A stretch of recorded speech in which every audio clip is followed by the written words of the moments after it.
Di segmen Market Buzz kali ini kita akan berbincang bersama dengan Mas Hendra Wardana, founder Republic Investor. Mas Hendra, apa kabar? Halo, baik Mbak Risa. Thank you sudah join pada pagi hari ini berbicara mengenai kabar baik begitu ya. Anda melihat peluang dari The Fed besok ini yang kabarnya akan cukup baik, artinya ada pemangkasan suku bunga atau bagaimana? Dan mungkin biasanya indikator ini sudah terlihat dari Bank Indonesia yang kabarnya hari ini akan merilis juga keputusan terkait dengan informasi suku bunga. Bagaimana tanggapan Anda?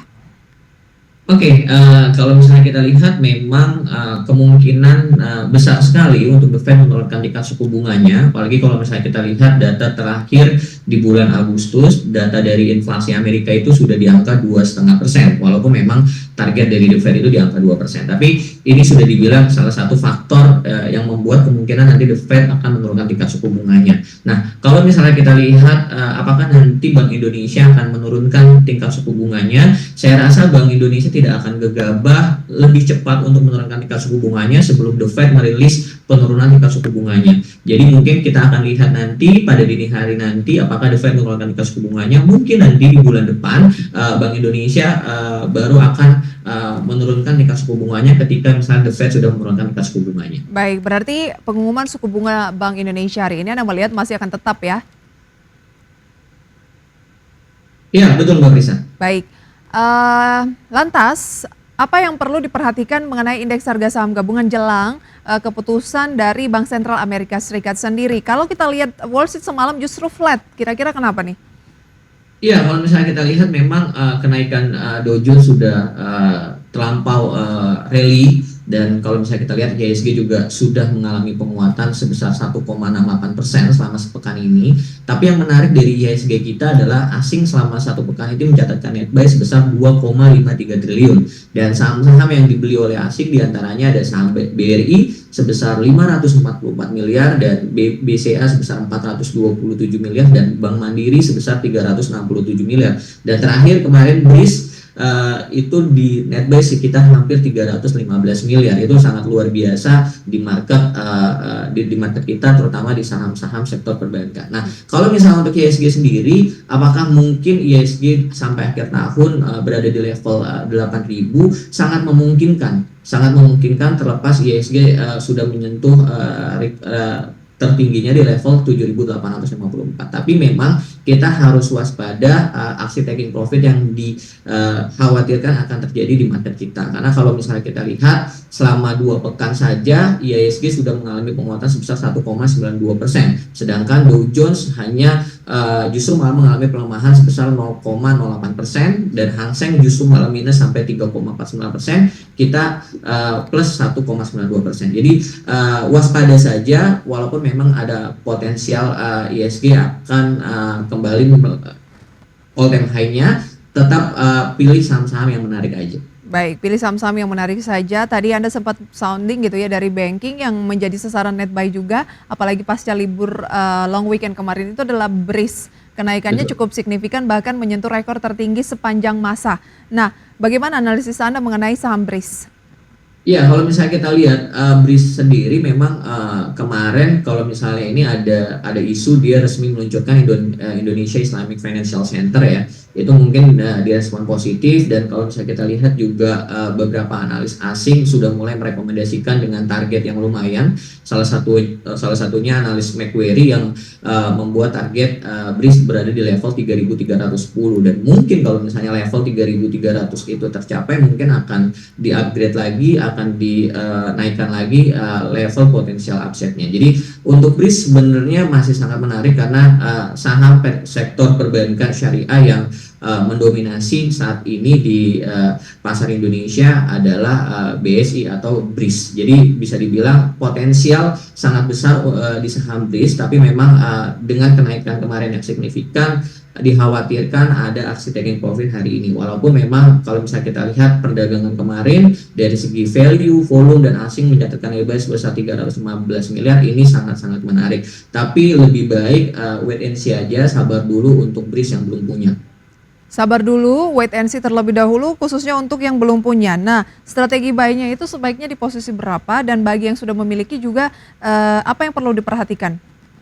Ya, kalau misalnya sudah punya, ya balik lagi ke trading plan-nya teman-teman investor ya seperti apa. Karena kalau misalnya all time high ini kan diukurnya ya kalau misalnya berdasarkan fundamental bisa dibilang agak sedikit subjektif. Kita ngelihatnya dari sisi mana. Tapi kalau misalnya untuk target untuk diri sendiri ada di level 3.300 atau mungkin berada di level 3.500. Nah, kalau misalnya dengan harga terakhir berada di penutupan kemarin di level 3.100, saya sangat yakin mungkin akan menjadi support kuat untuk BRIS berada di level 3.000. Jadi kalau misalnya teman-teman investor belum punya saham BRIS, mungkin bisa buy on witness di level psikologisnya 3.000. Tapi kalau misalnya sudah punya dari level 2.200 atau 2.300, kalau mainnya swing trade lebih baik di sell on strength saja. Nanti ketika misalnya koreksi bisa buy on witness lagi. Baik, kita tinggalkan BRIS, kita kembali lagi ke peluang pemangkasan suku bunga The Fed pekan ini begitu ya. Besar sekali tersirat kemungkinan begitu ya, bahkan dari survei sekitar 70% melihat ada peluang pemangkasannya itu 50 basis poin. Anda juga seoptimis itu atau Anda lebih ke 25 basis poin? Saya optimis kemungkinan akan turun nanti pada saat ini hari, tapi kalau misalnya 50 basis point, saya rasa The Fed tidak akan gegabah untuk menurunkan tingkat suku bunganya 50 basis point. Tapi mungkin di bulan September 25 basis point, nanti lihat lagi angka terkait dengan angka tenaga kerjanya, inflasinya, ketika misalnya sudah sesuai dengan ekspektasi dari The Fed, mungkin akan diturunkan lagi 25 basis point atau bahkan 50 basis point. Tapi memang untuk tahap pertama ini mungkin hanya 25 basis point saja, tapi nanti kita akan lihat. Baik, hanya 25 basis point. Anda optimis ada penurunan tapi mungkin kecil, 25 basis point terlebih dahulu ya, dan ini akan menjadi pemangkasan suku bunga pertama dari Bank Sentral Amerika Serikat dalam 4,5 tahun terakhir seperti itu. Kemana arah indeks harga saham gabungan kira-kira menanti keputusan dari The Fed ini? Karena tadi kalau kita lihat Asia rata-rata menguat dipimpin oleh Nikkei Jepang. Ya, saya rasa IHSG masih akan menguat, tapi memang kecenderungannya terbatas karena kalau misalnya kita lihat saham-saham seperti perbankan, BBCA, Bank Mandiri sudah sangat luar biasa penguatannya. Jadi mungkin untuk hari ini IHSG akan menguji level psikologisnya di level 7.900 dan mungkin akan didorong dengan saham-saham perbankan seperti BBRI, Bank Mandiri, dan komoditas nanti seperti PTBA atau Antam. Baik, itu dia ya. Apakah itu artinya Anda merekomendasikan saham-saham tersebut di tengah peluang Anda katakan IHSG masih berpeluang naik ke 7.900? Tadi Anda bilang ada perbankan, komoditas. Iya, kalau misalnya untuk perbankan, untuk agak long term memang Bank Mandiri walaupun memang hampir level tertingginya, saya masih sangat yakin Bank Mandiri akan menguji level 8.000 karena secara fundamentalnya juga masih sangat baik. Kalau misalnya kita lihat PE rasionya saja Bank Mandiri itu 13 kali, jadi masih di bawah rata-rata industrinya sebesar 15 kali, dan NPM-nya juga sangat besar 35,8%, industrinya 15%, dan net income-nya juga kalau misalnya kita lihat semester 1 2024 mengalami kenaikan dibandingkan dengan 2023 sebesar 5,6%. Jadi menurut saya Bank Mandiri masih sangat menarik untuk long term atau setidaknya disimpan sampai akhir tahun. Berapa target terdekat tadi di 8.000 begitu ya? Iya betul, untuk Bank Mandiri target terdekatnya berada di level 8.000. Buy di posisi berapa?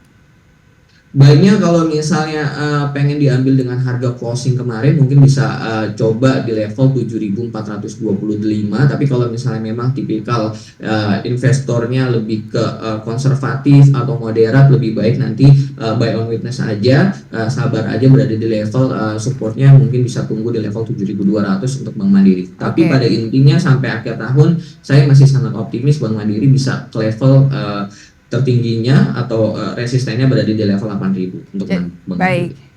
Jadi kalau ada pertanyaan saham apa yang menarik untuk di-buy saat ini di tengah Anda katakan indeks harga saham gabungan masih berpeluang naik tapi terbatas, pilihlah saham salah satunya Bank Mandiri ya.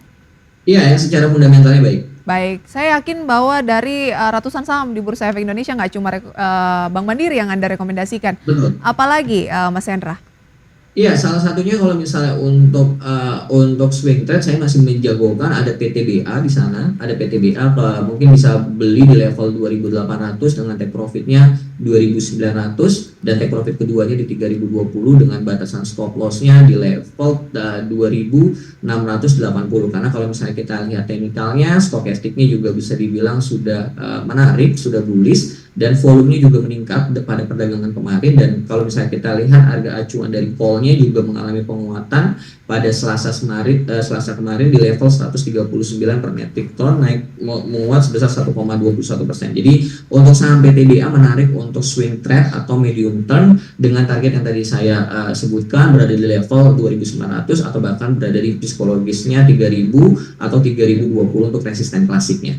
Oke, PTBA. Jadi kita boleh lakukan akumulasi di current price 2.800. Iya betul, Mbak Prisa berada di level 2.800 atau 2.780 sampai 2.800. Kita lihat sembari lihat nanti IHSG hari ini seperti apa arahnya. Baik, dalam 3 bulan terakhir ada PTBA ini sudah naik 13,82% ya. Kalau di-compare dengan Adaro, beberapa waktu yang lalu kan juga Adaro melesatnya signifikan ya. Lebih menarik mana sih? Apakah memang karena dia sudah naik duluan, maka kalau mau buy PTBA lebih oke?